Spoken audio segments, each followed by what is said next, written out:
Karibu sana to Fanya Mambo Africa, and today I'm so excited. One, because we have a man who we've been looking for so long, and the man is now a celebrity.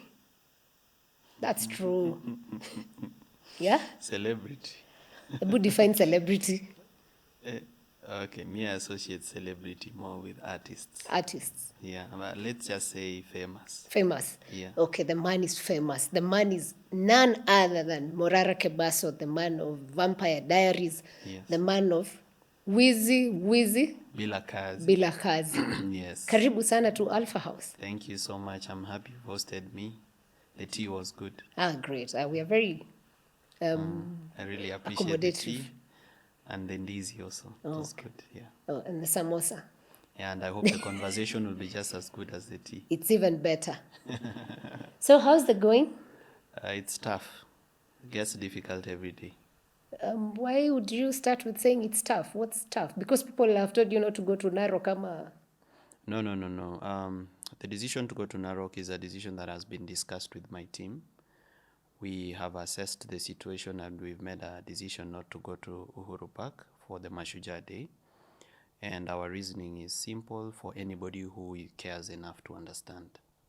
Because when we look at the political environment in Kenya right now, it's very charged. There's going to be an impeachment of a deputy president. There are people will be disappointed. There are people will be hurt. Secondly, people expect the deputy president to retaliate. So again, if you hold a big event in the city just after that event and in the context of the political happenings, you might be misunderstood to be doing it at the behest or on behalf of the Deputy President Gachagua. And it's proper that we disassociate the movement from anything that might take innocence or credibility away from it. And I believe that's one of the things that can take away innocence and credibility out of the movement. So we've made a decision not to go to Uhuru Park. Secondly, we have studied the recent, behavior of the president. We monitor his non-verbal cues, his gestures, and we are able to tell the mood of the country and the mood of the leadership. The president, William Ruto, though I hope he'll not be president for long, but now he's a president, will be in Kwale for the Mashujaa Day. The likelihood that the security forces can let you hold a big event in the city, 700 meters from State House, just after a new deputy president has been, announced and is trying to prove that he is worth the position. Said a new deputy. And new, all right, and the old one is bitter. In all that quagmire, I don't think it's wise, because I think it will be a showdown between the government and the public, and we are not ready for that showdown. When we keep doing showdowns which are unsuccessful, we create fear in the general public, and even in people who are beginning to gain confidence about marching for change. When they see you beaten and hurt on the streets, they form a particular opinion that probably this thing is impossible. We are killing their hope. I believe we should reserve our energies, consolidate our numbers before we do anything big in the city. All right, that's an interesting perspective. And just before we go to now Morara, the, activist or political leader, we just need to know who is Morara Kebaso of Wizi Bila Kazi. Morara Kebaso is a 29-year-old business person who came to the limelight about 3 months ago because of his activities in trying to fight for good governance and exposure of stalled government projects to very much success, where we've been able to marshal most of the Kenyans to see how corruption actually affects them, because before then, most Kenyans, they watch corruption like a movie on TV. They don't really relate, and we've been able to make corruption relatable to the Kenyan people. Somebody is able to think about their local road. Somebody is able to think about their local hospital. Somebody is able to think about their stadium where they would be playing football or building their talent. So we've made it relatable to Kenyans of all walks of life and in all places in Kenya. I am also a family man. I'm married to one wife and I have 2 children. The firstborn is called Zaina Kerubo Morara. The second one is called Garang Dimabi or Morara. It's named after Dr. John Garang of South Sudan. Yes, so I have two children, a boy and a girl.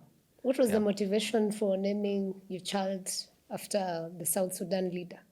Because I really followed his story and I admired his story and I admired his leadership. I admire where he came from, how he made his decisions. I was very saddened by his death.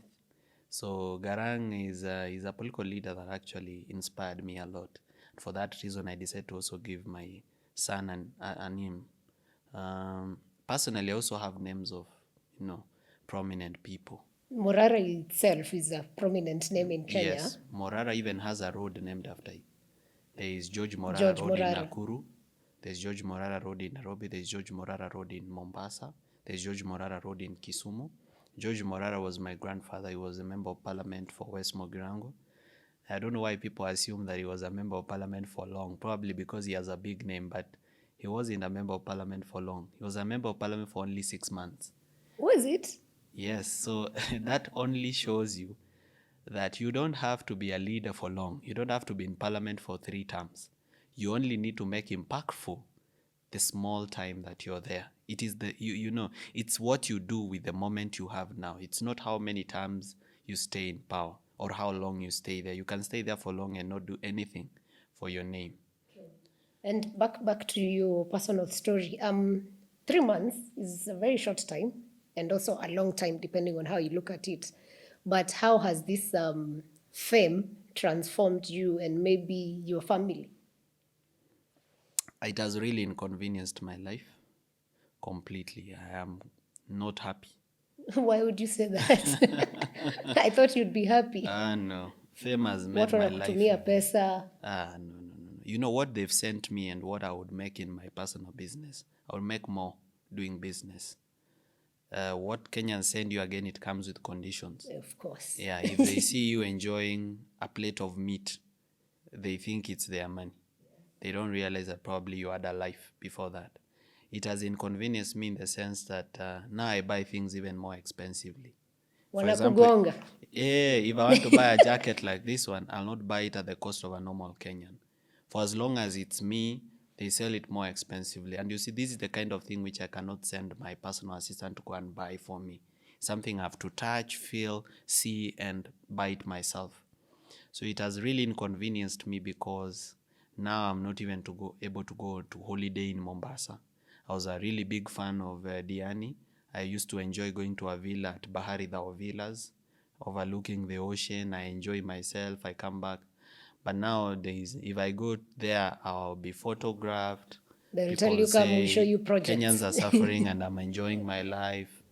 So it has really inconvenienced me in many ways. Now I have to walk around with security. I've seen you with serious gentlemen. I've had to beef up my security because the threats to my life have also increased. Not just from the government, even from haters. Just haters. Like that. Those people hate you for no reason at all. Probably they even hate you about something false that was said about you by somebody on the internet that is probably not even a real person. It was a parody or fake account. So they've already hated you. So there are so many security risks, even from the opposition, because, I've been taking away the work of the opposition. Nimekuwa nikifanya kazi yao. With them useless. So they are not happy. They are not happy that I'm doing their job. Mi naweza sema fame has made my life very difficult. It's difficult. And now if it's difficult for you, how is it for your wife? Very difficult. What has changed on how you people relate, perhaps?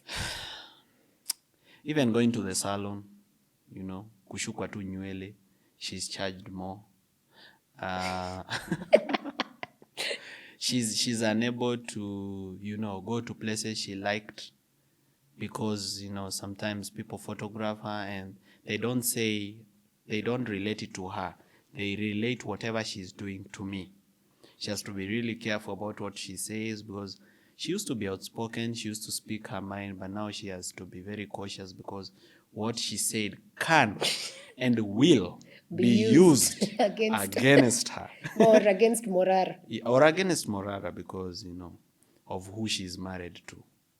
She used to, drop kids to school. It's not easy anymore.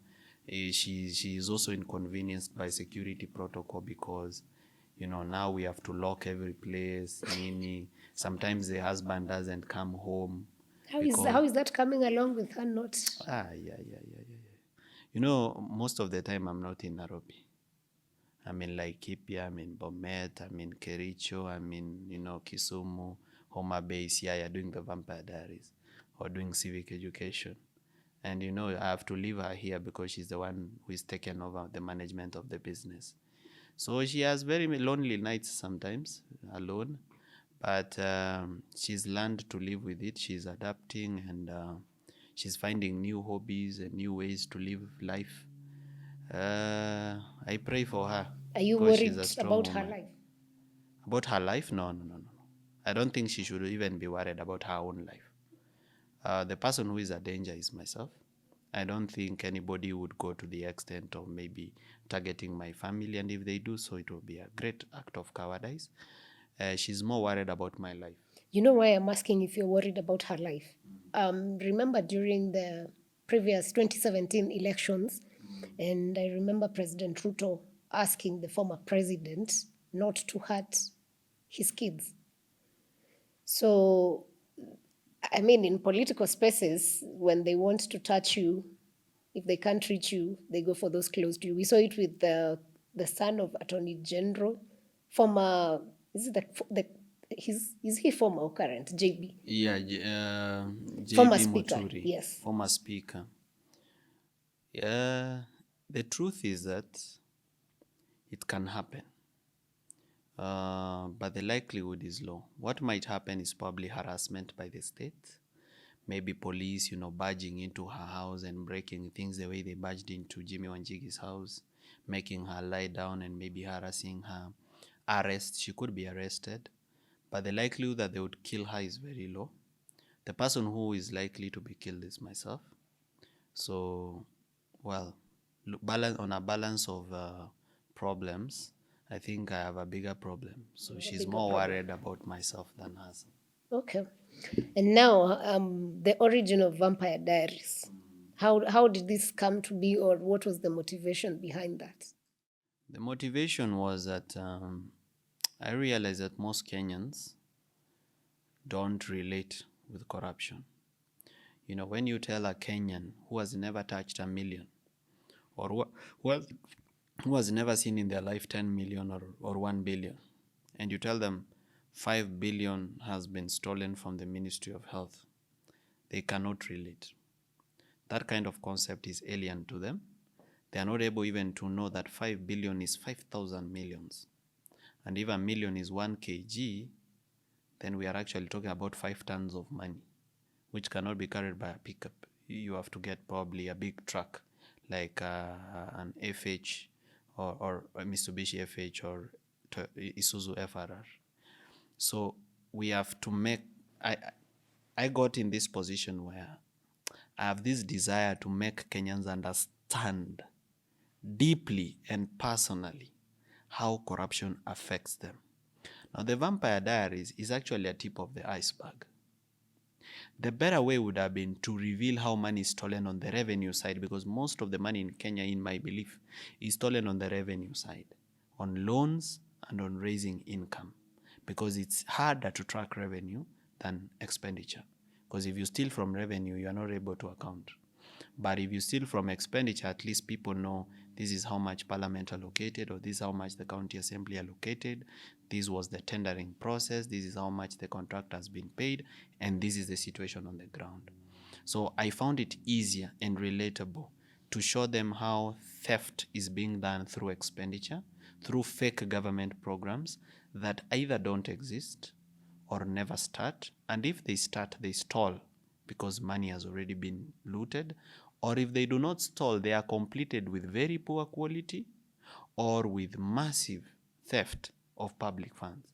And to show them this, I had to go to the ground and record it in video and tell them, hi guys, around 2023 or around 2022 or around this date, 5.5 billion Kenya shillings was allocated for BRT system, bus rapid transit, from Ruiru through Nairobi CBD to Kenyatta National Hospital. This program was like other programs in other countries where you have buses carrying a high volume of people that don't stop in traffic, that are able to move people within the city and decongest the city. This program involved, the 10 flyovers along Thika Road that were supposed to be modified so that they have steps coming down to stations where people can, board and alight. It also involved purchase of the locomotives, that's the buses themselves. It involved, creating a dedicated line for the buses, and so on and so forth. And then I tell them the contractor was called Stekol, and this Stekol, they have already been paid or certified to be paid 3 billion shillings. That's 2.9 billion shillings, about 3 billion. And then I show them now in video. Now this is it. So they see rusted metal, they see abandoned structures that cannot be understood, they don't see any bus, they don't see any dedicated lane for buses, and they're like, wow, that's our 3 billion. Na imeenda hivyo. Then they are able to understand this is what happened. So it was breaking it down. Me, I'm a Christian, so let me explain it in biblical terms. God is not explained, he is revealed. The same case here, I did not want to explain corruption. I wanted to reveal it so that it can be understood by a blind person, it can be understood by an uneducated person, by an educated person, can be understood by a person of disability. Any person can understand it because they are able to see it and hear it for themselves. And with this, which was a very good concept from how I saw it personally, and I still see it, but I want to know how then now with all these exposures that we've done, then how do we move from here? Because I believe the next step should be to hold people accountable, because if you had a project that's worth 10 billion, 100 billion, and all you did was steal the wizi bila kazi, then how do we move from now the Vampire Diaries as entertainment? Because unfortunately some people look at it as just Morara has a series which he brings. It's not supposed to be entertainment. It's actually supposed to make people more angry and call for action. So what's the call for action or what do you expect would be the call for action? And how do we achieve it? I have only one problem with achieving the end goal of the Vampire Diaries.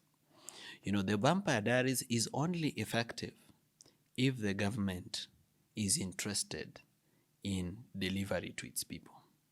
But if the government is not interested to its delivery to its people, then it doesn't care how much corruption you reveal. If the government cared, there would have been every institution of government would have been following the Vampire Diaries. And once something is revealed that relates to the Ministry of Transport, immediate action should have been taken by the state institutions, which we pay with our taxes. We pay for Ethics and Anti-Corruption Commission. We are paying people at the Directorate of Criminal Investigation. We are paying people in Parliament, where we have a whole committee for public accounts and investments. We are paying those members of Parliament to keep this leadership to account. We are paying an auditor general. We are paying a control of budget. Our expectation is that these institutions, which we pay so much money for, should take up this from where Morara has left, since he's a private citizen and there's not much he can do beyond revealing.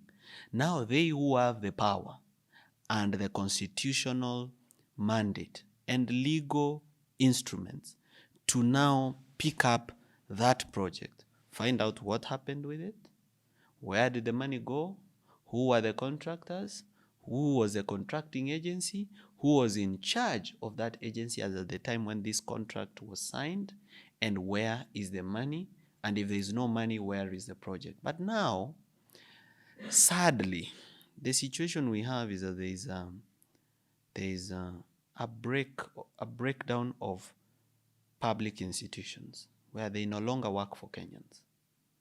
They work for themselves, probably.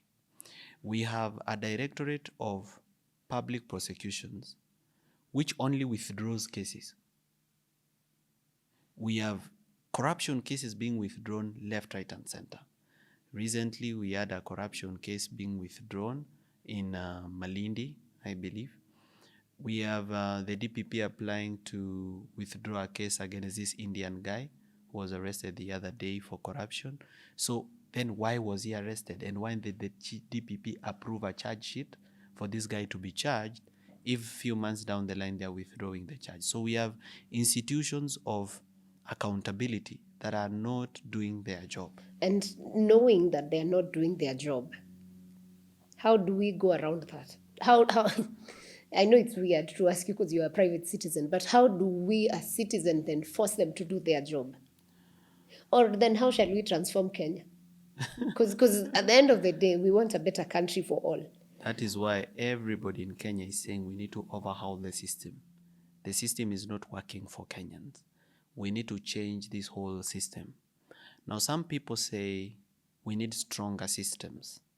And they say, we should not put our trust in individuals. We should put our trust in the system. I have a different opinion that institutions are built by individuals. And sometimes the strength of an institution is as good as the individuals who are there. For example, I never knew that there's something called the Kenya Film and Classification Board until Ezekiel Mutua was there. Because here is someone doing something very exceptional, and then you get to know the institution through them. I did not know much, about what goes on at an institution like, let me give you a good example. Okay, now, for example, when we had Maraga in the judiciary, there was a lot of trust for the Supreme Court. Right now that he is not there, we have Justice Koome, and the trust has gone down. So individuals play a very big role in terms of bringing confidence and trust to those institutions. And for us to overhaul this system, there are two ways. We either need a revolution in Kenya, or either a revolution in the streets or a ballot revolution. Ballot means we have to wait for 3 years. Ballot means you have to wait for 3 years, and Kenyans right now are very impatient. So do we go the revolution way? And if we choose that direction, unfortunately from history, revolution means a lot of deaths happen. Yeah, well, in some cases, people don't die. There have been bloodless revolutions, okay? But there are many revolutions to learn from. There's the Arab Spring, there's the French Revolution. We can also learn from what happened in Bangladesh. There's a lot to learn in revolutions. What I'm warning Kenyans is that revolutions are a whirlwind. And a whirlwind, when it is whirling, it collects everything, including dust and including trash. So Kenyans should remember that even as we do the revolution, we must look past the revolution. We should not be too emotional, not look past the revolution. Just tell me how that revolution looks like for Kenyans, or in your perspective. In my perspective, a successful revolution looks like this. We need Kenyans who already know what should happen, going to villages to do civic education, to bring to the light other Kenyans who have not understood what's happening or have not bought the idea of a revolution. We need the revolution to be sold to people, to be marketed to the rest of Kenyans, especially in rural areas, because rural Kenya makes up 70% of the country. If they don't back up something, that thing is likely to fail. Revolution should not become an elitist idea for the elite. It should not become an educated idea for the educated. It should not be an idea of the youth. It should be a cross-generational idea. We who already know that there is a revolution needed, we need to devolve it to the informal settlements and to the villages and bring those people up with us. We need to rise with them. We need to go for them, hold their hand and rise with them. They need first to conquer tribalism, because some people are deeply rooted in tribalism. We have to help them conquer their mind and occupy their mind. Secondly, we have to help them see beyond their poverty. Because sometimes when people are poor, they see these things as things of people of means. They don't know that they, with their inability, there is something that they can do for the change in Kenya. And they blame themselves for being poor, when actually they've been made poor through poor economic policies, through deliberate unequal or unequitable distribution of resources. These people have been made poor. They need to understand that there is someone else apart from themselves who is to blame for their poverty. Once we have done enough civic education and then we have a national consensus that as Kenyans we need change, then we need a march into the city. A 1 million or 2 million man march or woman march into this city. And that march should have men, women, boys, girls, people of disabilities, policemen who have decided to join the people. It should have all manner of people who are saying, no, no, no, no, no, no. Stop this vehicle. This vehicle is going too fast without brakes, and we've lost too much inside this vehicle. We've been robbed. We want you to stop this nation. This is a crime scene. We want to fence it off for innovations and for investigations. So once we have this march, then we'll have the government resign. Once we have the government resign, that is why I'm warning Kenyans to think beyond the revolution. They know they need the revolution, but before they do it, they need to think beyond it. When this government has finally bowed to the pressure of the citizens and left power, so that the citizens can reorganize the government and bring stronger people and individuals and institutions to govern the country, who are these individuals? Kenyans need to ask themselves, who are these individuals of integrity that will come to occupy office? How do we identify them?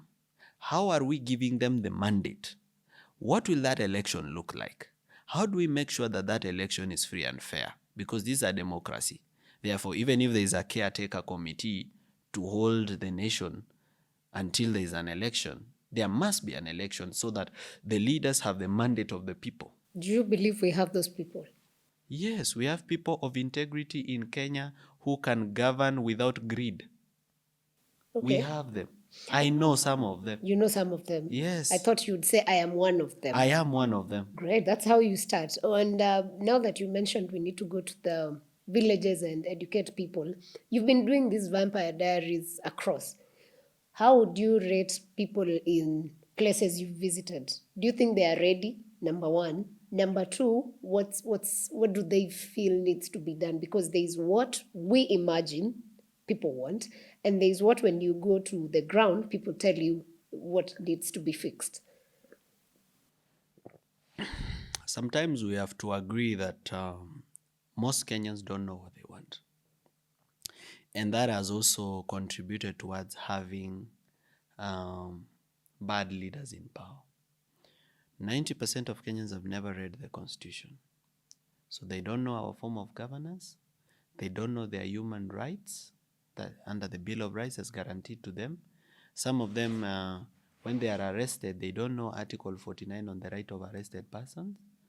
Some of them, they don't know that they have a right to fair hearing under Article 50. Kenyans don't know their rights and they don't know their constitution. They need to be made aware of what this constitution is all about and what it promises them. Then we have to go to issues of citizen responsibility. Citizens understanding that yes, there is what you demand from the government, but there is also what you as a citizen must do. One of them is payment of taxes, but secondly, you must keep leaders accountable. Citizens need to understand their responsibilities. So when I travel around the country and you ask me a good question, whether I think Kenyans are ready, my answer is not yet. They are not yet ready. They are not yet ready because they have not yet understood the concept in totality. As to, number one, why we need to remove the government. Well, they feel the pain, but they still don't understand why we need to remove them. And after removing the government, they don't understand what should be done. We could actually force this government to resign and bring a worse government just because we've not done civic education to the citizens. To prevent that mistake, we must begin with the people. The people must understand what kind of government they want. And that government, they need That's why to you have said the people conversation. shall The people shall. mandatory understand. No, the people have power, I don't deny. If they want this government out, they can have it out in a day.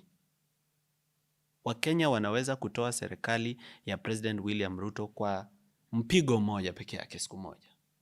Lakini hao Wakenya, hao ambao watatoa hiyo serikali, wanaweza kuweka tena uongozini serikali mbaya zaidi kuliko ya William Ruto, ambayo itakuwa na ufisadi zaidi, ambao Wakenya wengi watauawa kiolela na kushikwa kiolela. It can happen. So what do? Let's first go and open their minds. Let them understand good governance.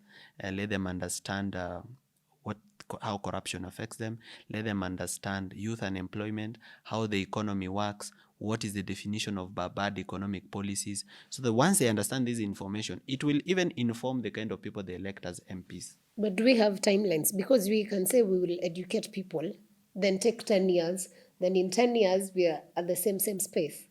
The longer we take, the more we suffer. So from your experience, what do we people who have information or assume that we have information have to do to get to these people? And Already. Also, we have space. Nowadays, we have so many spaces where people speak. It's not like when there was just people waiting to watch TV. I mean, there's TikTok. During the finance bill, we saw a lot of people interpret the finance bill in vernacular languages so that people understand. So what is this that, especially people like you who have the following and the knowledge, will do besides? Because some people may not leave Nairobi to go in Murang'a or Kakamega. But what are these things that people can do? Already by being on this interview, already doing something, because there is a Kenyan who we will reach with this message and they will feel motivated to do something. But again, every Kenyan needs to take an initiative. We don't have to leave Nairobi to go to Murang'a. There are people in Murang'a who are informed, who know what should happen.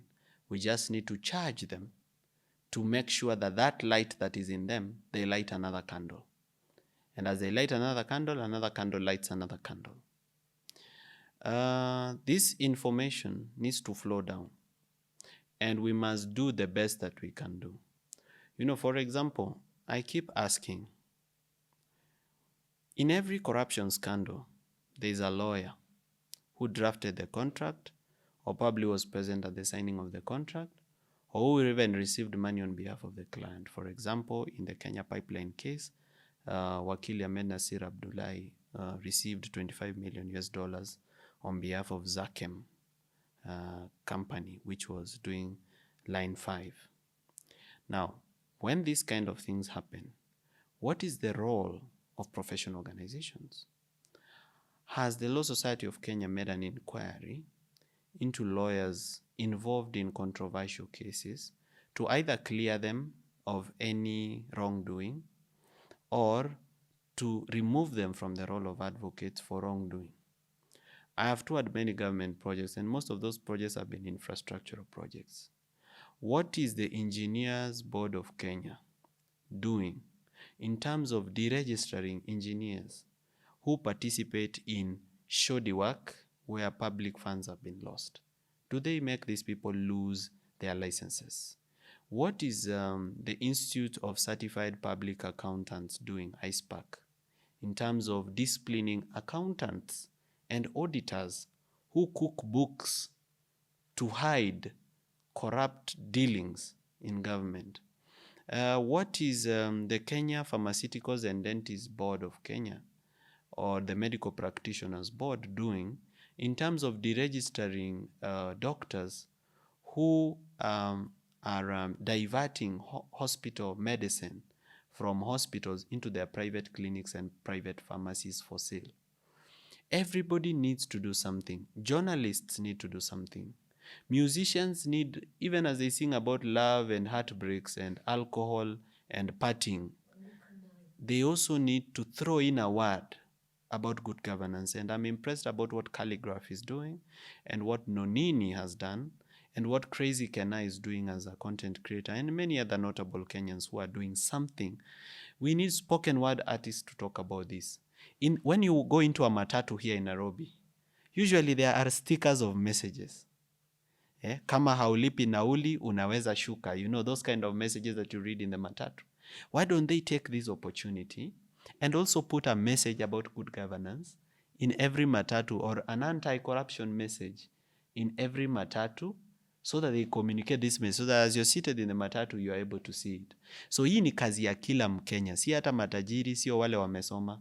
It is something that needs to be done by even someone selling fish in Rongai market. That woman selling fish, or a butcherman in Keno mwenye anachoma nyama pale Keno where we usually stop for meat, or a farmer in the village. They need to start doing their small part. Somebody who is in the diaspora, you can either be, you can either volunteer yourself as a professional, or you can volunteer your money by funding this kind of activities, or you can tell those relatives that you usually send money that you are not sending until they promise you that they'll never make bad choices again. That's interesting. Yeah, if every Kenyan starts doing something, if diaspora start withholding the black tax and say, mnataka niwatumie pesa Kenya hapo, sasa mjue kwamba kwanza tunataka uongozi bora na situmi paka mniahidi. Or if I see you in a market doing civic education. Ama nikikuona ukisherekea ufisadi ama ukabila, mimi situmi. If people start doing small things, teachers, a teacher in high school, if you just come up with something called an integrity club, because you're teaching kids in high school, they are form 4s, form 3s, next year part 1, they'll be voters. If you form an integrity club, the same way we have clubs and societies, we have scouts, we have St. John's Ambulance and other clubs. Form a club and society of integrity, calling it Integrity Club, where you mentor people to be persons of integrity wherever they will go. We don't just need leaders of integrity in politics alone. We need leaders of integrity in the private sector. Because the kind of leaders we have in the public sector, they are coming from the private sector. Mtu anauza maziwa. Anaweka maji kwa maziwa ndio maziwa iwe mingi. Akipewa MCA, atafanya namna gani? Barabara atakula yote. You've seen Kenyans wenye wanachinja punda, especially in Nakuru. They slaughter donkeys and sell the meat at a butchery. If this person continues that business, opens 2, 3, 4, 5, 6, 7 butcheries, suddenly he has enough money to become a member of parliament. What member of parliament are we electing? If someone is a makanga, you give him 1,000 bob. He says, umenipea 100, because he doesn't want to return the change. Who are we mentoring to be a leader tomorrow? So we have to begin with the private sector. Most employees are stealing from not most employees, some employees are stealing from their employers. Wanasema mimi nitaibia mdosi paka nikuwe na pesa yangu ya kufungua biashara. Alafu wanatoka. Si ati nitasave pesa ya kutosha nianzishe yangu. Nitaiba ya kutosha ndio tuanzishe. So you have a matatu guy, you've bought a matatu, umempea aendeshe wakuletee pesa jioni, anaenda anajishika kwa polisi. Anasema, we polisi wa traffic, shika hii gari, pigia mdosi wangu useme umeishika, atume 5,000 tugawane. Then you are called, hey, habari bwana Morara, tumeshika hii matatu, shilingi 10,000. Mdosi, tunaweza ongea, basi leta 5,000, alafu wanagawana. So if these are the kind of Kenyans we have, the Morara, kind of, are you speaking from experience? Like, have your people, employees done you bad like that? Yes, they've done me dirty. Okay, and now that you're speaking of integrity, I've been following a lot of conversations that happened on the X spaces. And one of the things people demand from you is accountability, because they feel tulichanga pesa. So that money, we need to see how you're using it. Yes. And I think there's a post you posted and said you can't reveal because of various reasons. So do you feel that if you can't be accountable with that little money, because it may not be much anyway, then if we trust you as a president, shall we be able to trust you with a country if we can trust you with maybe it's even 1 million only, or even less? To whom much is given, much is required. First, it's not true that I've not been accountable. When I received the first contribution, it was to purchase a public address system, but we received more than we needed. So we were able to purchase a vehicle and a public address system. Kenyans know that vehicle. It is their vehicle. Inject. Hata ikiendanga Isiolo, people are like, gari yetu imefika. Ikienda Muranga, people are like, we, wachana na gari yetu. Sometimes people even ask for a lift on that car. Watu wanasema simama, silipi fare kwenda town, na gari yetu iko hapa. Kenyans also contributed for fuel for me to travel around the country and keep doing vampire diaries. And the fuel ilifika, and they've seen me go to different projects around the country. I went to Homa Bay, I showed them the Kanyathian Kadel Road. I went to Homa Bay still and showed them the Mbita Sindosori Road. I went to Siaya and showed them the Urenga Hospital. I also showed them the Gotnanga Baruber Road. I showed them the Ugunja Ukwala Bridge. I was in Embu, where I showed them the Karura dispensary. I went to the Embu governor's residence that has never been completed. I've been around the country a lot, and for me to travel like that in a day, I consume almost a whole full tank for 2 vehicles. So that's just a demonstration that the money is being used. Kenyans yesterday, the day before yesterday, Kenyans contributed some money for computers. Yesterday, the Inject party on its X page posted a video of some of the computers that we bought with the money that Kenyans contributed. Kenyans also contributed, someone donated an office. So I didn't ask Kenyans to pay for it, but we did raise funding for office furniture. And I did a video and sent on social media about the furniture we've been able to buy. And Kenyans usually come to that office. Hata huhitaji appointment. People just walk in anytime at their own will. And if you find it's lunchtime and there is food, we share. Kama hakuna, tunakunywa maji. But people come. And that office has become like a home for many people, where they come, meet other people, discuss about good governance, nini. So Kenyans contributed. We have a TV there. You can follow anything going on TV there. We have a waiting room. We now have a place where, volunteers, for example, if you have volunteer lawyers who want to come and do public interest litigation from the office, we now have an office where they can work from. So we are purchasing a computer today. Because you have all these things, and I personally see them, and I'm so proud of people, people giving and you doing it. Why do you think then some people accuse you of not being accountable? The only time I said I will not be able to account was for security budget. It's not possible for me to be able to account for the security budget publicly, because I'll not just be accounting to my friends and my supporters. I'll also be accounting to my enemies. I'll be saying these are the number of bodyguards we've hired, this is the equipment we have, this is what we have, and it becomes dangerous for security. That's why I placed a disclaimer and said, please don't send if you don't trust me. If you trust me, send, it will be used. And you've seen I've beefed up my security, contrary to how it used to be. So accountability is something I'm really working on. The biggest challenge I had is because Morara, I am personally accountable. But now I've created an organization, the Inject Party. This organization has its own structures. It has a chairman, a secretary general, and a treasurer. These are the signatories to the books of accounts. The books of accounts are subject not just to the audit of Kenyans, but even to the audit by government on how much have you received in donation, how much have you received as a party from sale of merchandise, what did it do? So as I set up this structure called the Inject Party, Kenyans are going to see a very big change in terms of systemic accountability. Now it will not be Morara recording videos and said, unajua tulichanga pesa ya kamera ndio hii, right? Now there will be a person in charge of finance and a whole team working behind that person, and they'll be just publishing those books of accounts people read for themselves, and they are able to say, oh, okay, so this is what you've done. For example, we want to have a program called Vijana na ID, which is just to encourage youths to take up IDs for them to participate in the revolution, in a ballot revolution, if we ever get there, all right?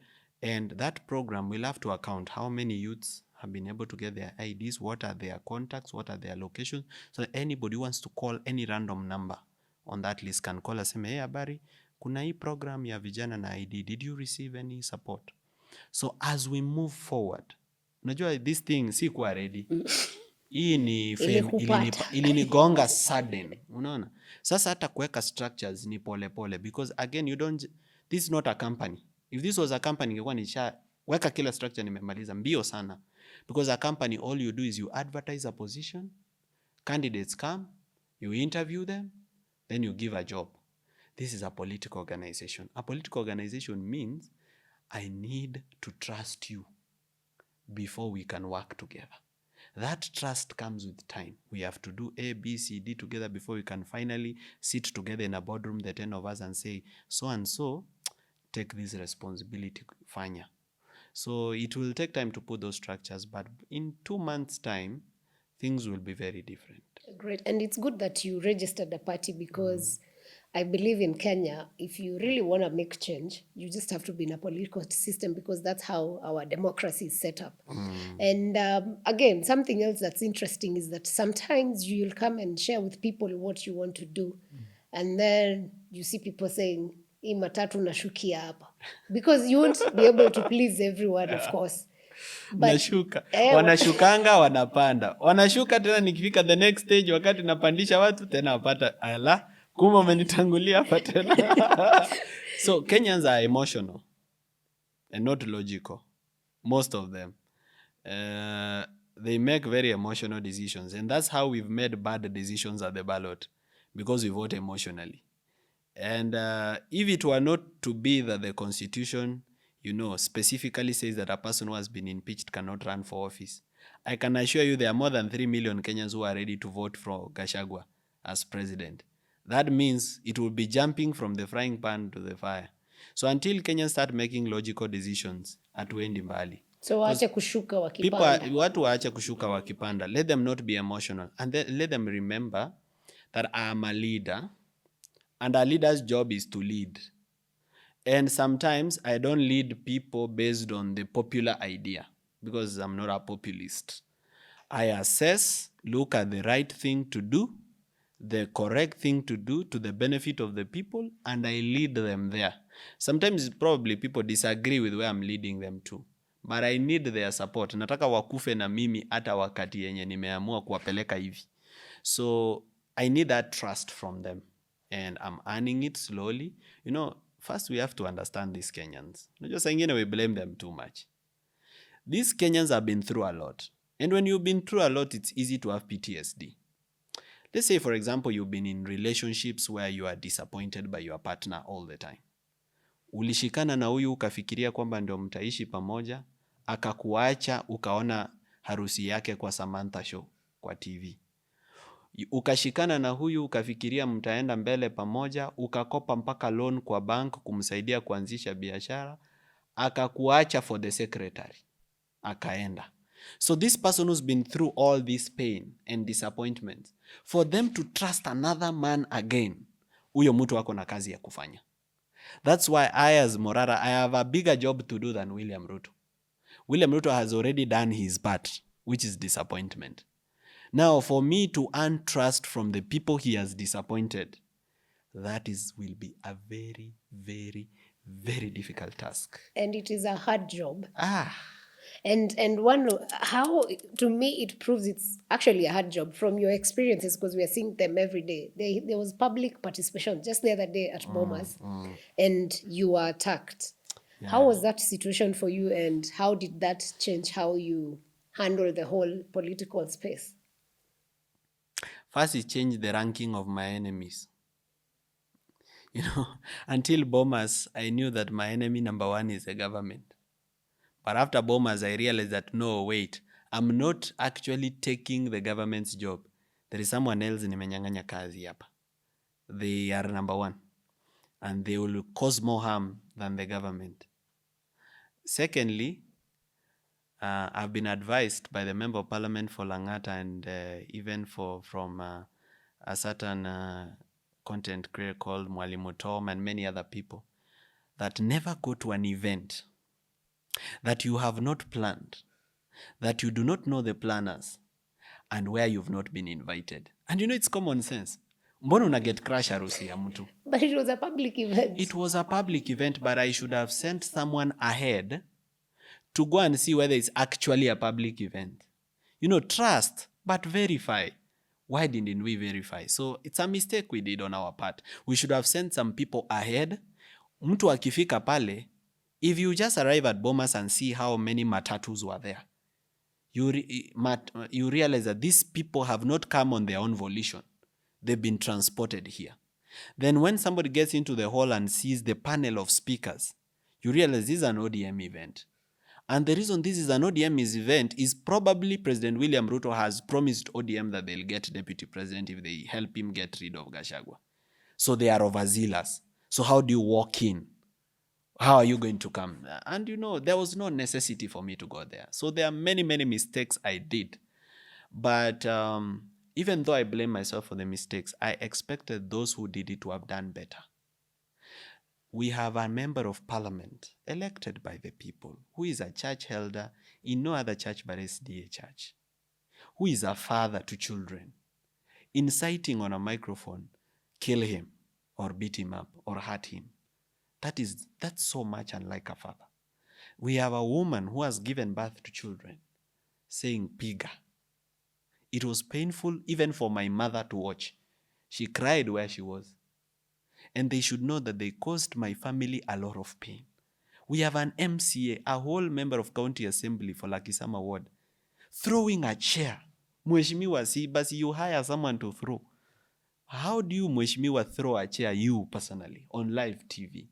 So it was so disappointing. I got a very bad image of the kind of leaders we have in Kenya. People I really thought, these are good leaders. Naively, me, I see them on TV. Never met them in person. So sometimes I believe that they are fighting for a good country. So do you think you are very naive for politics? I'm getting wiser every day. Until 3 months ago, I was not yet a politician in Kenyan politics. But I'm learning too fast. Yeah? Syllabus inasonga mbio sana. Syllabus inakimbia. So, well, they might have attacked me and thought I'm naive, but will they do it next time? You've learned you'll be better. No, I've learned from my lessons. And again, they had the power to throw me out.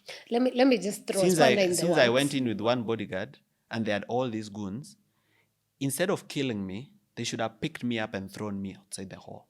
But let me ask you, did you know that in Kenyan politics, basically, and ODM politics for that matter, for every good politician you see, they have the good people that support them, and they have the goons. And it's for a purpose. And that's basically just how politics is set up. If you've been following, you remember the story of Men in Black when there was a Kasarani event. So how are you going to maneuver that for you? Because your security cannot be just the, like the maybe 4, 5, 6 people that take care of you. I don't know. Are you also going to set up goons? Or how are you going to maneuver? There's a problem with Kenyan politics. There's a problem with Kenyan politics. But if I start doing what they are doing, I become like them. So for me to be different, because right now I represent a new voice, a new way of doing things. And I must maintain that brand of a new way of doing things. And the new way of doing things is not that goonism and violence of attacking leaders and what have you, or anybody who disagrees. So for me, I don't think it's wise for me to set up my own team of goons, even though I'm capable of doing so. I believe I can do better. And better means I don't have to go to any event if I believe that the event will have goons who are unfriendly or whose mission is to attack us or who disagree with what we're saying or what we stand for. I don't have to go there. Kenyans have already given me a bigger voice and a bigger platform. And I believe that using that bigger voice and bigger platform, I can speak from wherever I am. And it will be just a strong voice as what I would have said if I had gone to that event. I can speak from my office as a press conference, and the voice will still be amplified because Kenyans have made that decision to give me a bigger voice to speak. So personally, my mission is not to attack, it's to defend, it's to be safe. So I'll play defense for now, just staying safe and doing whatever I'm doing. And I will not participate in any violent attacks of any politician, even those who did that. I'm not planning to revenge to them. I'll just let their revenge come on them. They'll collapse on their own weight. You need to leave revenge to God. He knows how he does it. That's a Christian speaking, and Kenyans have not seen the best of leaders from Christians, unfortunately. Shida kubwa hapo. Hapo sasa, because we have a government that came in through Christian and doesn't sit well with people when you say you're a Christian, taking them through the same phase. That is the one thing that I've really battled with.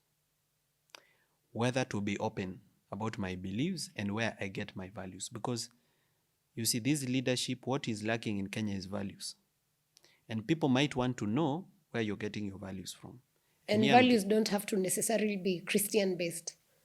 Well, mine are Christian-based. You know why I'm asking that? Countries like China may not be necessarily Christian. I understand what happens in China, I understand what happens in the US. Or even Dubai. Now, this is me, Morara. I was born into a Christian family, raised as a Christian. I do believe in Christian teachings. I have read the Quran, and I don't see any difference between what is in the Quran and what is in the Bible. The story is the same, the characters are the same, and the values are the same. So I do believe in Christianity and Islam, both of them. The values or that even are Buddhist. I've not read much about Buddhists. I know very little about Buddhists, but I can say the Quran, I've read it. And I know that we have similar values, both of us, Christians and Muslims. Now, mine are religious values. And the problem is that the politicians or the leaders that we have made such a big mockery of not just Christianity, but even Islam. We have Muslim leaders in Kenya who are a mockery, a disgrace to Islam. So sometimes when you mention God, people are taken aback. People are like, where Tulia? That is the same language which William Ruto speaks. But now, this is what I must say. We should not stop worshiping God or Allah because of what leaders have done or how they have behaved. I don't believe that is what we should. I actually don't think people have a problem with worshipping. Their problem comes in electing leaders who are so big. I am a Christian. Yeah, we need to disassociate our personal belief with governance. However, your personal belief can be an advantage to your governance compass if you are a believer. For example, Maraga said he's an Adventist, and his values as an Adventist made him the excellent Chief Justice that we know today. So what I would say is this: don't be ashamed of your religion. If you are a Muslim, stay focused on Islam and practice it. If you are a Christian, stay focused and worship your God. Because we should not lose faith in our values or in our religious teachings just because a politician has misused them. God existed before these politicians and will exist after them. So that is why I'm saying, let's be cautious not to bring the anger of God or Allah on ourselves merely because we are trying to hate on politicians. And that's why I keep telling Kenyans to be logical, not emotional. Right. I think that's a good way of explaining that part because it's major. Now, when Parliament impeached, the National Assembly in particular, impeached Rigathi, you sent out a tweet which did not sit well with, again, many people because you said Rigathi needs to give you a call because you believe he might have a lot of information that could help vampire diaries. And then from that, people said now you are a project. So is Morara a project? Morara is not a project. Morara is a logical political leader. And logical means sometimes you need people who you would not have needed. This is not the first tweet I've made about Rigathi. There's another one I made, then made the mistake of deleting it. Even worse. There's another one I said, after Rigathi is impeached, he will be seated in my office and we'll be having a conversation. I said that. At that time, people bashed me for it. But today, this morning, I've been reading X. And almost every big person I know on X who has major followers is very sympathetic to Rigathi. He's saying Mutuse is lying. From cross-examination, they are looking at it, and this case is not a fair and free trial. I think it's Majority of on the Kenyans. cross-examination, not that they pitied DP. Those Some are two of them different are aspects. some of them are saying, some of them are beginning to be warm. Initially they didn't even want to hear the name Rigathi Gachagua, but now they are beginning to warm up to him. Meaning these Kenyans, it's just that I'm ahead of them in terms of Rigathi being a source of some information that we might need. These same Kenyans, they are going to find me there. The problem is I've moved too fast. But they are going to find me there where Rigathi can actually help us understand some of the things we don't know. For example, there's a lot of money that has been lost in government. Rigathi Gachagua being a deputy president and second in command, I know he knows a lot. A lot. He knows who, where, when, and how much. He knows these things. He may not be able to say them himself, but me, I want to say, Honorable Rigathi Gachagua, that information needs to get to us. And you need people like me to say it. Please, don't leave office unless you've made photocopies. Make photocopies of those documents. Toka nazo. Send them to me. Me, I'm not afraid. And I've never done any corruption, so they have nothing to pin me on. Anything they pin me on is baseless. So since I have that political innocence, I've never participated in any corruption. Therefore, the government cannot use it as a way of, blackmailing me not to speak. Mimi nitumie hizo documents, mimi nitapanga mambo sambamba. So this is not to benefit Rigathi. This is to benefit Kenyans.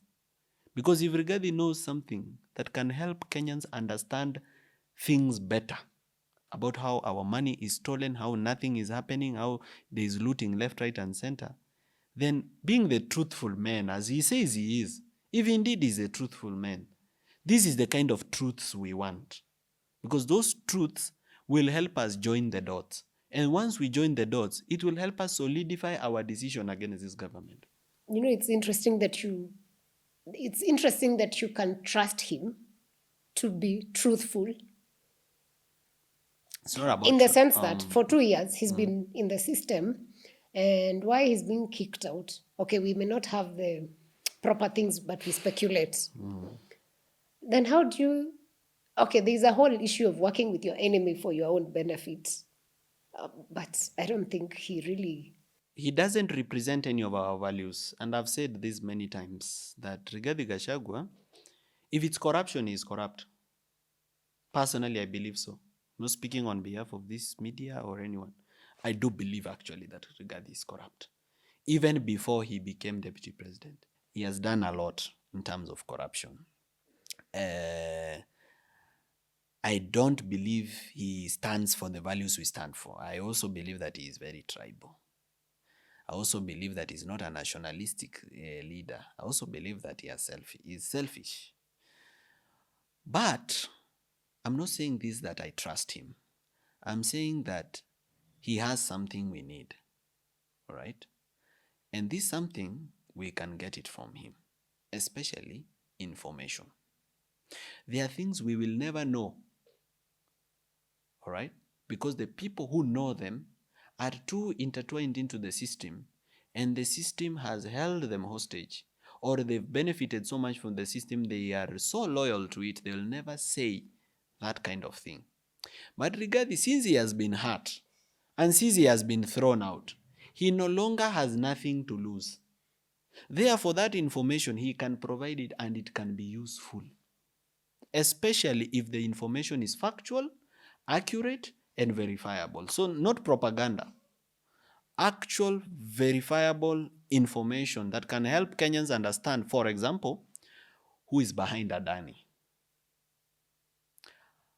What is the real deal behind Adani beyond what we read on the papers? What is the real deal behind Ketraco? What is the real deal behind this thing called Apiero, Adil Kawaja, and the $104 billion at Ministry of Health? What happened to $1 billion of Eurobond, if he knows? All right. What is happening with fake schools receiving capitation from national government? What happened at Kericho Green Stadium last year during Mashujaa Day when it was allocated 400 million and the money was only used to paint? All right? This guy, this is grand corruption that he should be knowing. If he doesn't know, then what was he doing? Then he deserves to be impeached. Because that is the kind of information he should be knowing. If he didn't know, then he deserves his impeachment. He should never tell us anything. But if he knows, then at least there is something he was doing. All right? So he can save. And Kenyans should stop expecting perfect people. Moses was a killer. This was a person charged with murder. And not falsehood. He was not being accused falsely of murdering someone. He actually killed someone. Moses. We have King David, who killed someone to take his wife. All right? So some of the greatest leaders that you know that did great things, they had some weakness. They had mistakes because they were human. All right? So stop expecting perfect people. So just because Rigathi Gachagua is corrupt does not mean he cannot tell us something useful. Truthful man, please. We are counting on you to come and save the country, perhaps. Now that you've already brought it up, it would be interesting. I see Kenyans every time critique you for different things, and even other leaders when they speak out on different things. Is there a gap on how people view how leadership should be, or are we do we expect people to fall from heaven? Yeah, we need to measure our expectations. You know, we need to keep our expectations low sometimes to avoid disappointment. But you see, the other thing I'll warn you is that some of the Kenyans that you see online speak against me, they are not actually Kenyans. They are not real Kenyans. I am under very serious political attack on social media. We have a whole team of about 20 people who are working from KICC and sometimes from Mudavadi Center, who are under the command of Itumbi, Dennis Itumbi, and who are funded by our taxes. I know this for sure because I know one or two members of that team. The 527 gang. They are paid more than that. They are paid about 2,000 shillings a day. And these people, each of them has about 20 Twitter accounts, 20 X accounts. And sometimes they even use something called TweetDeck, where they put all their accounts, they tweet, then they support it with TweetDeck. So some of the comments, so negative and very vilifying and very abusive that you see in the comments, they are there artificially, not organically. They are there to incite a Kenyan like you to mistrust me. They are there to incite a Kenyan who is about to trust me or who has already trusted me to lose that trust. So that if I'm able to lose that trust, I lose the people. And if I lose the people, I cannot challenge the government. So I'm under very serious attack. And not just from that team. There's also another team that is run by a politician who I'll not mention, who also have a team of bloggers online that do that work. And this politician, I don't know even why that politician is fighting me, because that politician wants to run for governor. And I'm not running for governor or interested in governor. But I'm really worried about what the digital team from that politician's corner is doing.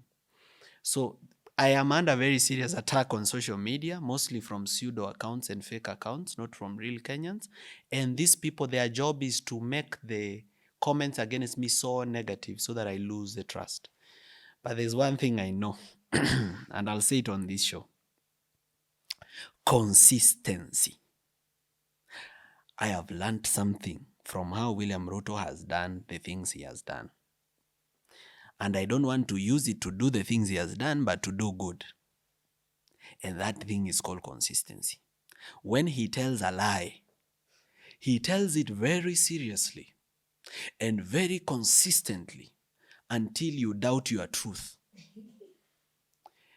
And the guy doesn't flinch an eye when telling that lie. He says, now, we have given 160,000 jobs on our housing program. I have counted the number of projects that are in Kenya for the housing program.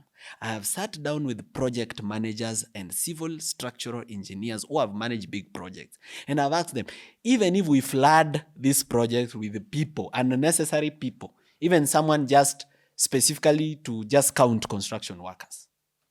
How many construction workers can we have on all these projects? And they are nowhere near that figure.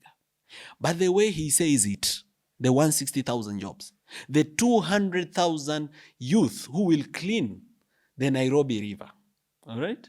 The 5,000 youth that are doing jobs on our digital highway. In Ruiru. In Ruiru.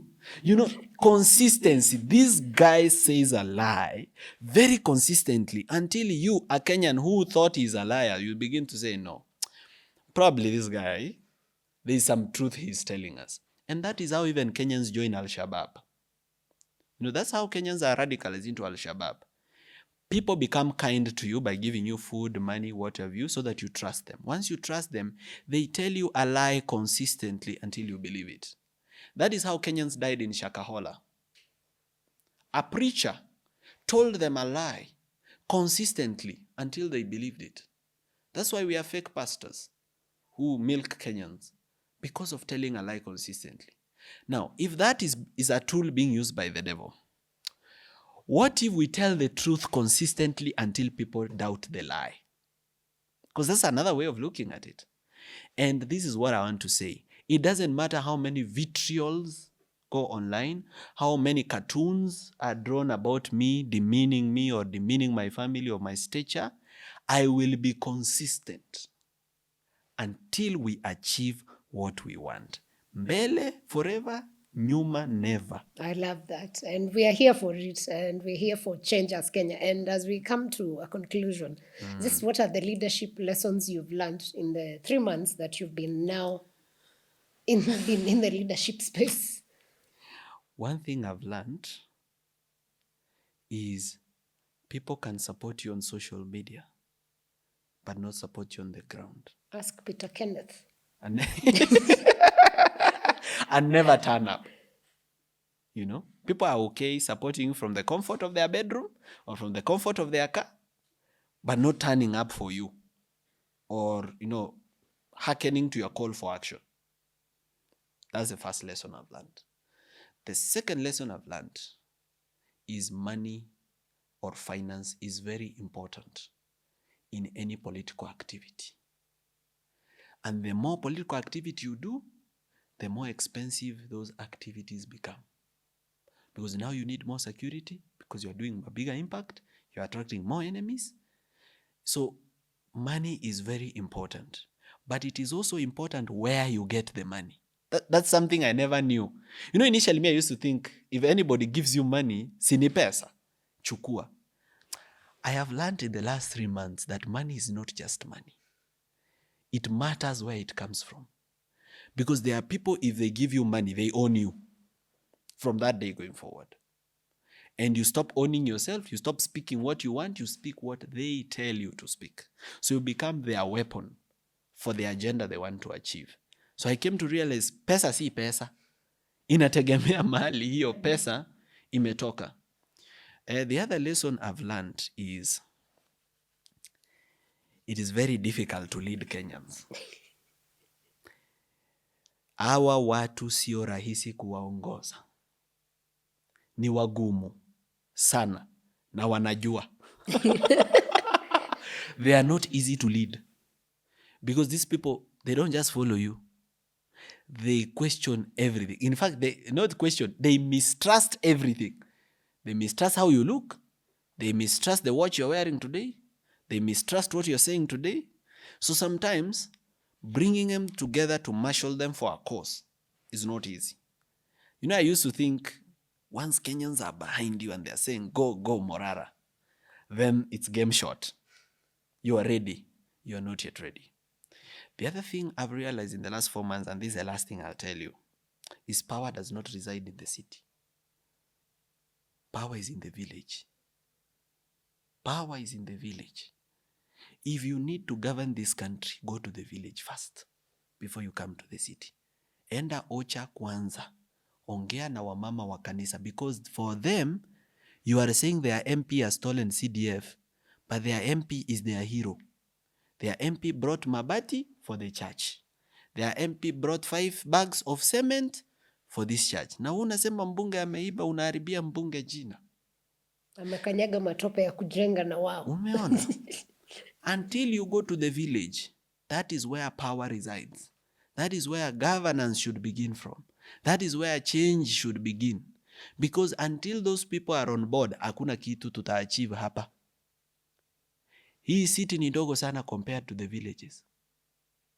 Lastly, very, very lastly now, Kenya is supported by one very serious economy called agriculture.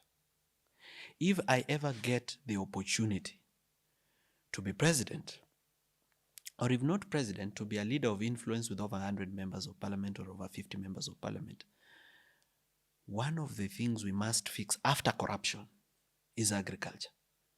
After corruption, number 2 is agriculture and healthcare, but mostly agriculture. This thing employs very, very many Kenyans. If you kill that thing, you've killed them. If you kill that thing through GMO, if you kill that thing by not opening markets where they can sell, their produce, if you kill that thing by allowing people to import milk, to import potatoes, KFC's importing potatoes, to import sugar, and you kill local farming, you are actually killing the people. So I didn't know that. Of course, I've read history. You had an idea. I was a student. I had an idea that ukulima ndio uti wa mgongo wa Kenya. But I did not understand how serious it is. I have traveled the country. I've gone to Githunguri. And I've gone to Githunguri and I've seen a 10 billion economy of farming. Of farming. Watu wako na pesa from farming. But wanaumia because of policies and because of how the government is handling agriculture. I've gone to Siaya. I didn't even know there's rice that comes from Siaya. I always thought rice comes from Mwea, if not Mwea, Tanzania. Who was your teacher? Tanzania. Because we used to have a question of the rice scheme from that side. Kuna rice scheme ile ya pale Ahero. Yes. Ahero. I know about the Ahero one and I know about the Mwea one. But I didn't know there's rice in Siaya. Yes, I've shot something there. So, you see, you shot something there you knew. Traveling the country has made me understand the country. Because unajua mimi nimesoma tu huku alafu natoka huku naenda hiyo city nasoma huko. I didn't know beyond that how Kenyans are surviving. But after going to Kenya, I've gone to Isiolo. I've seen the economy ya nyama and why they need Isiolo International Airport to function. Why they need it. I've gone to Timau. I've seen the potato industry hapo. But people are wealthy outside this city. People are driving big cars in this city. They think they are wealthy. They need to Farmers are down there making serious money from farming. If they are just promoted, they alone can hold up this economy. That's very They can true. employ almost everyone alone. So I have come to realize that the agriculture is very important, but it's not taken seriously. And in a government where I lead or where I have power to influence, I'll make sure that agriculture and healthcare and education are the most funded sectors. So hizo nzo vitu nimelearn. I like that. That's very good lessons to take in 4 months. And just out of curiosity, do you believe democracy is functional, especially for Kenya, or is it a fallacy? Democracy is still the best form of government according to me, because it gives people an opportunity to choose. And there's nothing as good as a choice. But what we need to change is how people make their choices. Whether democracy is working in Kenya, I would say compared to other countries, we are doing better. Why do we always want to compare with countries that are not doing good when it's about our... Yeah, if we compare ourselves with countries that are ahead of us, we are not doing very well. We need to do better. But at least we have a functional one. Our democracy is functional. You can sue the president in court and win. And he can also tell you the sword si ya kukatakata. Yeah, and there's nothing you can do for saying it. And it ends at that, just suing. Well, yeah, but at least we have some freedoms that some people don't have. You know what I feel? We need to stop that at least mentality, especially in the political space. At least he stole 10 billion. But he used 20 billion. No, the reason we use this word at least is sometimes we have to be grateful for what we have before we demand for more. We need to appreciate first that we have a country called Kenya. It's beautiful. By the way, I've That's not for told sure. you. As we conclude, I went to Ngarendare forest. That side for Laikipia. yes. Kenya is beautiful. It's therapeutic. This is not a country that we should leave to anyone to mess it up. So first we need to appreciate that we have a very beautiful country and we have a very good climate and very sweet food and a very rich culture. So Right? now that you're speaking of very nice things, besides filming Vampire Diaries, what else do you enjoy doing on your free time? If you have some time now. Nowadays I don't do anything else. I cannot lie on show and say I swim or I read novels or nowadays I don't enjoy any hobbies. 100% of my time from the time I wake up to the time I sleep is all about governance, planning, calming a fire on X, doing Vampire Diaries. This thing takes my whole day. Sometimes I even forget to eat. So bado means We need a healthy president, For now, I don't know. Somebody needs to enroll me to something. Like maybe an a cappella group. I would enjoy singing. Or, dancing classes. Welcome to Alpha House. We are the best dance group in Kenya on TikTok. Yeah. You actually should wait for our team to come so you can dance together. Yeah. I'm not lying. I didn't know. Now you know. So this space I've seen here empty ni ya watu ku dance hapo. Hey, people are serious. Mambo ni yenyewe. Mambo ni live. So Okay, welcome aboard. People need to recruit me to some things. Okay. If I'm recruited to a hobby and I like it, I'll join. Sasa hii sina. Wacha Hauna. nisidanganya ati there is something I do during my free time. I have no free time. There's nothing I do. Hii kazi ndio nafanya peke yake. But of course I need to find something I enjoy to do. But do you want to be president? You see, if you want something, you will become ambitious. If you become ambitious, everything you do will be towards that goal. Let me just say this. I want to be a billionaire more than I want to be a president. That did not answer my question. Do you want to be a president? If people vote for me to be a president, I will be happy to serve them. Are you in the ballot 2027? Now that we already have a party. If we get to 2027, I will be on the ballot. You're such a calculative guy. And by the way, on the Inject, if people want to be members of the party, how do they come on board? We are waiting for the Office of the Registrar of Political Parties to open the platform for us to enlist members.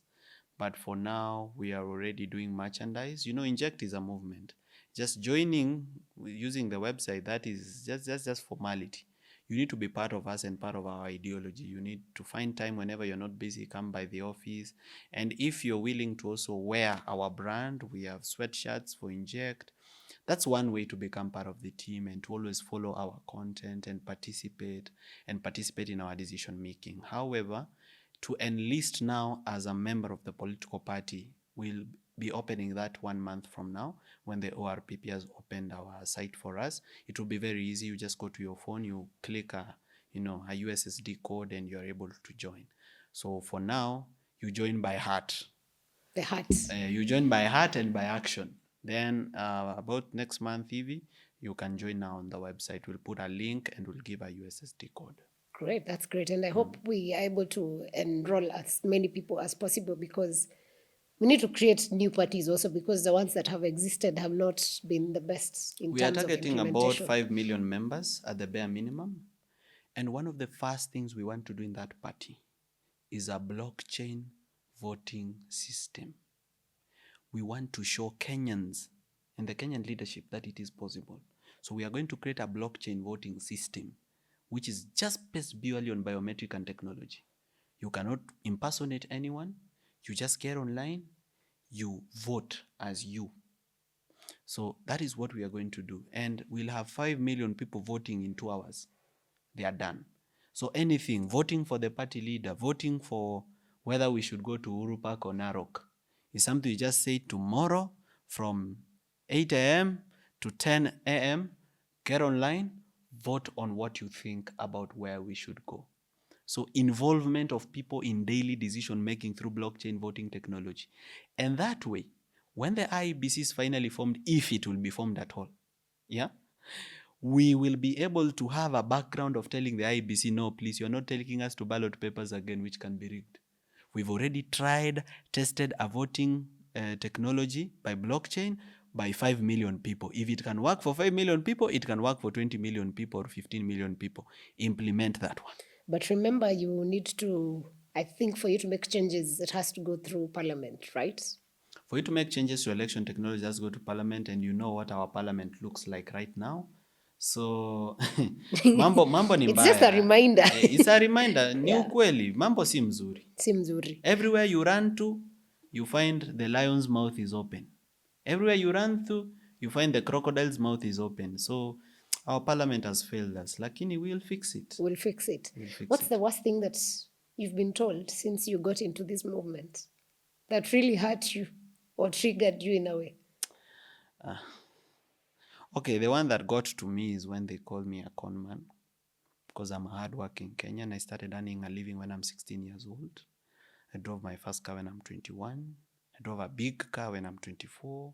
I bought my own house when I'm 26. It's really painful for you to work all that way hard, struggle, succeed. Then someone says you are a con man. It was hurtful, not just to me, but even to my family, even to my mother, my wife, my children. And no, my children didn't understand what's going on, but my, siblings. But I've gotten used to it. You've gotten used to critique. Not just critique, even insult. Insult. So that's the one that got to me. What would Hiyo you- iliniguza. Lakini sasa resources are needed. There's nothing, even the cleanup will do. Needs brooms, needs this and that. So resources are needed. If I don't raise those resources one way or another, I'm the one who will fail. So I should not listen to those calling for my failure. I should just press on with success and remain consistent. That's true. The best thing you've been told and it's motivated you to keep going.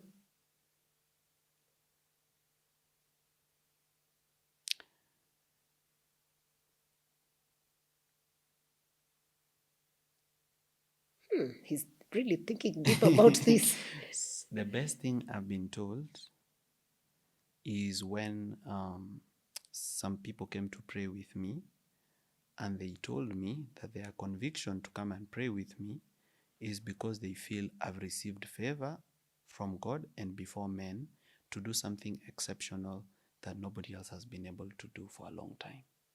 So when they told me that, I felt like I have a spiritual backing. Apart from what I'm doing in the physical, there's God above who is seeing me through. And probably that's how I've survived many mistakes. Because there are mistakes I've made, which if you make, you are deplatformed and cancelled. Yeah. But those mistakes have never made me fall. So it's good. Because I have favor from heaven and from men to keep doing what I do. And I don't take that as a reason of pride, but as a caution. A big caution that I need to be a bit more careful, because the enemy is also at play and he is not weak. So that's the best thing people ever told me, because it strengthened me, it strengthened my resolve, it made me believe that there is something I'm working for, or there is something kuna kitu nafanya that is beyond me. So I think that's the best thing I ever had, that you've received favor from God and from men to do something exceptional that other people have not been able to do at your age and at this time. So I believe really it good. That's really encouraging. I think hiyo ilinipea a lot of strength. Ili kugusa mahali Nilifeel vizuri. poa. I slept well. That's nice. You're doing a good job, actually. If nobody has told you today, so take it from me. And we are proud of what you're doing. And as Kenyans, we are happy about it. And even to have it as a youth leading that, super proud. Who's your best African leader and why currently? The ones who are currently Yeah, in power. currently. You spoke about Garang, but I want a living. A living one. Yes. Well, one person who I would admire what they are doing is Ibrahim Traore from Burkina Faso. The cool guy. He has made his own mistakes, but the guy is solid. I love Very that solid guy also. Very solid guy. Instead of guy buying government vehicles, he bought tractors for farmers. Very solid guy. He's a reincarnation of Sankara, Thomas Theodore Sankara. I wish him well. I hope they don't bring him down the way Blaise Compaoré brought down Thomas Sankara. I am praying for his success. Great. World leaders, your best worldwide. Yes. Hey. Or do you want me to give you options? Ebu, give me options.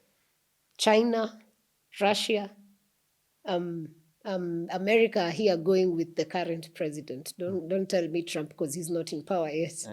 So you have President Putin of Russia, you have Joe Biden, and you have the Chinese what's his name? Xi Jinping. Yes. Xi Jinping. Yeah. Oh, and you also have Israel Netanyahu. None of those. Joe Biden doesn't inspire me. Xi Jinping doesn't inspire me. Vladimir Ibrahimovic Putin doesn't inspire me. None of those leaders is anything close to what I would want to be if I become a leader. Macron. No. So which one in the world would you pinpoint? Well, let's look at the whole world. Let's look at it. I think Angela Merkel is in Germany. No. We have oh yes. Okay, who's that? I have found the guy. Now the problem is finding the country. Which guy is that? There's this guy. Will help you. There's this president who has just come. It's one of these South American countries who has just come to power and was able to bring down the cartel. The Brazil guy. Not Brazil. There's this guy who's been able to bring down the cartel and the cocaine, whole industry. He's a light-skinned guy. He has this face. He looks like Jesus. You know how Jesus looks in the movies, eh? No, Salvador. Is it Salvador? I can't ascertain. I will need to confirm. The guy who introduced Bitcoin. There's a president. I think it's Salvador. It's Salvador. Just show me a picture of the president of Salvador. Yeah, what I can't even see. Nayib Bukele. Which country? El Salvador. Wow. Yes. Okay. Yes. Nayib, That is the guy. That's the guy. This is the guy. Okay. Nayib Bukele. I'll name a child Your after third this. child. I'll name my third child after this guy. El Salvador President Nayib Bukele. That's Out of all interesting. leaders in the world, this guy. Wow. What's that? Exceptional. Go and watch. Just go I and actually follow. need to go and find out. It's the amazing. story. Ask your camera people, those who know. They are Googling. They're not certain. Yes. Huyo jamaa. This guy inspires you. That guy is solid. Wow. Very solid. I like that. If I like to travel to a country to talk to a guy, I want to talk to that guy. Wow. El Salvador President Nayib Bukele. You've said Biden, zero inspiration. What do you make up of President Putin, by the way? President Vladimir Putin. Yes. Very calculative. Very vicious. Very brutal. But he has done well for Russia, for the interests of Russia. The problem is he has not groomed someone to take over him. So if he were to exit the stage, there would be instability. He's not very different from William Ruto. It is only that Vladimir Putin's economy is doing well, William Ruto's economy is doing poorly. So both are one and the same. Actually, behaviors of Vladimir Putin and the behaviors of William Samoei Ruto, they are not the same. They are almost the same. The problem is Vladimir Putin has done it, but somehow the Russian economy has done better. and Russians have, it has built Russia. But Ruto has done it and destroyed Kenya. What do you think about Zelensky, the Ukraine guy? Miscalculation. I think he should have been a man on his own.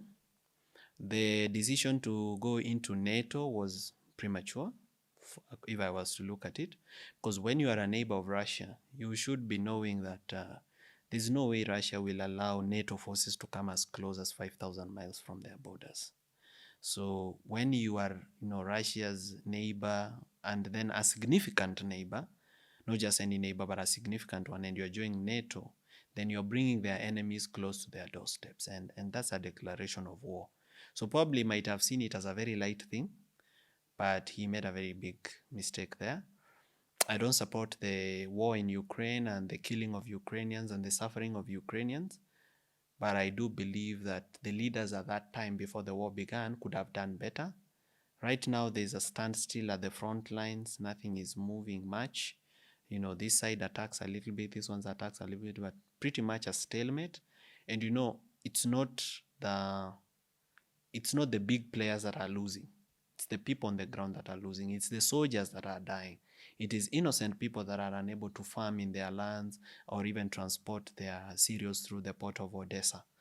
So, ordinary Ukrainians have suffered. They've run away from home. They've run away from the lands of their fathers where, their relatives are buried and they are in foreign countries suffering just because of the miscalculation and misdirection of leaders. I think Ukraine was already doing very well economically and politically, that I don't think it even needed to join NATO.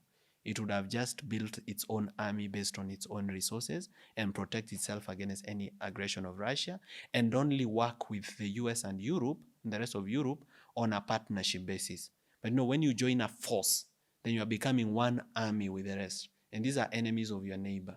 So it's and a strong neighbor also at the same time. It was not a very wise decision on the part of Zelensky. Okay.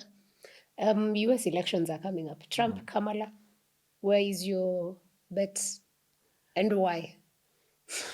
We need to rebuild the world. Absolutely. You said it clearly. Me, I'm a Donald Trump guy. I'm a Donald Trump guy because I believe I believe some of my beliefs are more Republican than Democrat. But also because Trump is a guy who fights against all odds. Against all odds. The other thing I like about Trump is he doesn't pretend to be good. He's just himself. He's nasty and he knows it and he doesn't hide it. People do too much public relations, trying to look good, to be packaged to the media so that they hide the real them. And those are the people I fear. Trump, we know the kind of president he will be. Luckily, we don't know what kind of president Kamala will be. But Trump is open. If he hates Africans, he hates them. And it's true. He shows it. Yeah. And somebody who shows it is like Gachagua. Truthful man. He shows his distaste. All right. He's a white supremacist. As a black person, probably I'm not very well placed in supporting Trump. But the reason the reason I prefer Trump is because I know that I at least I can relate. You know what to expect. I know what to expect. For Kamala, there's too much to be worried about. And sometimes when there's too much uncertainty, it can be one of two things. Wow. Yeah. That's true. Either extreme. It can be either of the extremes. Interesting. I mean, I've had so much fun on this conversation today, and it was good. We brought some aspects. So now I understand where you're coming from. I can't believe you either of those four leaders are not on your list in terms of them. But it's good. It's good to understand that. Anyway, I have had so much fun on this conversation. Thank you so much for coming. Asante. Totally appreciate, and I hope our audience also enjoyed that. Yes. Maybe your final message to Kenyans and people who listen to you. My message is one, and it will always be the same. This work is not mine alone. Without you, there's nothing I can do. Over and beyond supporting me, I need you to also take a personal initiative and do something. If you're a journalist, speak the truth and speak it factually.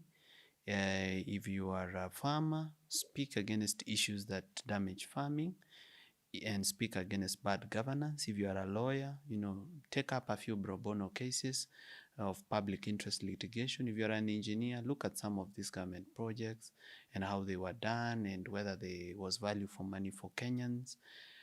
Let every Kenyan, artists, even jobless youth, every single person, including street children, including people working in non-governmental organizations, including the police working in DCI, anti-stock theft unit, rapid deployment unit, people working in Mandera, everywhere, civil servants. It is your moment to save your nation. You can save it by providing information. You can save it by taking personal initiative to do civic education. You can save it by providing financing for activities towards the change you want to see. You can save it by providing yourself as a volunteer to do certain things that are important. But if everyone does something small, we just need a little from everyone. And if everybody does a little small, we will see a new Kenya that we never thought we will see. Right now, it looks like a dream. But dreams can be reality if you purpose to make them happen. So I do have a lot of hope that Kenya will change, but I'm also telling Kenyans that hii kazi ni yenu. Bad leaders come from bad citizens. Good leaders come from good citizens. Make sure that your society and your environment are people who can be dependent on. Great, that's amazing. And from where Morara has put, I remember I'm a big fan of Wangari Maathai, and there's a quote she always gave of being the hummingbird, like one small thing, there's a fire burning, you do your part.